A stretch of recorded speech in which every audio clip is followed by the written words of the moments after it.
Salut, c'est Trado. Alors pour faire plaisir à un généreux donateur, voilà une vidéo d'analyse technique pour le Nasdaq. Alors voilà où nous en sommes sur un Nasdaq. La situation est quand même beaucoup plus enviable que sur notre indice national.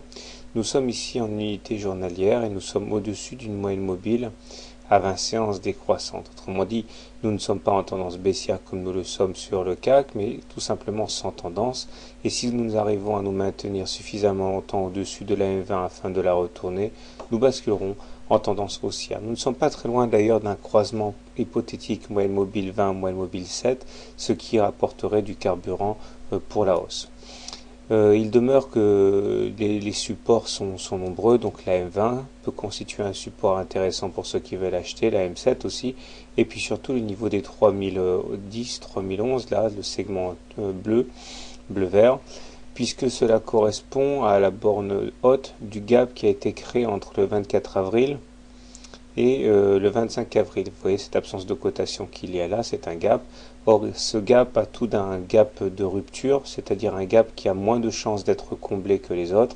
En ce sens, la limite donc des 3011 constitue bien une sorte de support, puisque, encore une fois, les chances pour que ce gap soit comblé sont faibles à court terme.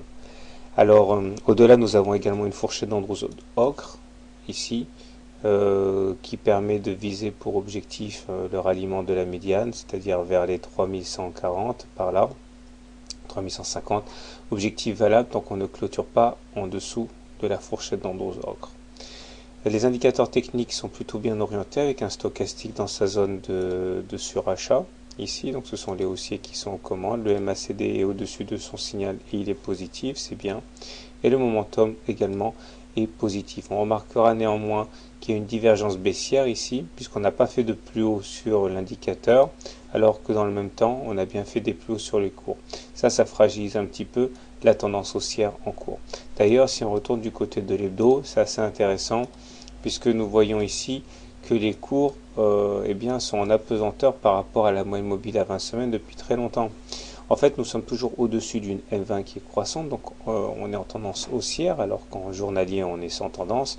Nous avons également une bougie intéressante ici, puisque le corps de la semaine 23 avril avale le corps de la semaine du 16 avril, autrement dit, c'est un signe haussier.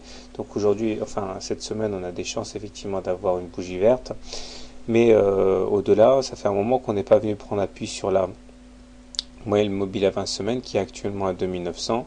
Une pause salutaire semble d'ailleurs souhaitable pour aller ensuite vers des plus hauts niveaux. Pour l'instant, les plus hauts sont entre 3133 et je pense qu'il est envisageable de faire un nouveau plus haut par rapport à ces 3133.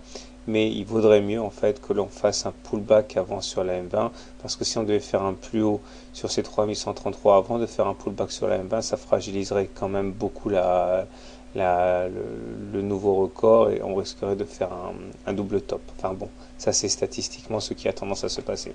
Voilà, donc bonne soirée, bon trade et à demain.